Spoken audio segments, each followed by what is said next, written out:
यानंतर बातमी पिंपरी चिंचवडमधून आहे। खरं तर पिंपरी चिंचवड हा राष्ट्रवादीचा बालेकिल्ला, पण तो बालेकिल्ला ढासाळला आणि भाजपला इतिहासात पहिल्यांदाच आपला महापौर बसवण्याची नामी संधी तिथं आलेली आहे। पण याच महापौर पदाच्या खुर्चीसाठी शहर भाजपातली जी गटबाजी आहे ती मात्र उफाळून येण्याची भीती व्यक्त केली जाते। खासदार अमर साबळे, शहराध्यक्ष लक्ष्मण जगताप, आमदार महेश लांडगे आणि ज्येष्ठ नेते आझम पानसरे या चौघांनीही आपापल्या समर्थकांना महापौर बनवण्यासाठी आपली प्रतिष्ठाच पणाला लावली आहे।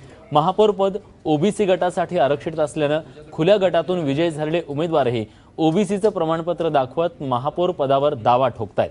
त्यामुळे महापौर पदाची ही लॉटरी नेमकी कोणाला लागणार यासाठी काही दिवस तरी आपल्याला वाट पाहावी लागणार आहे।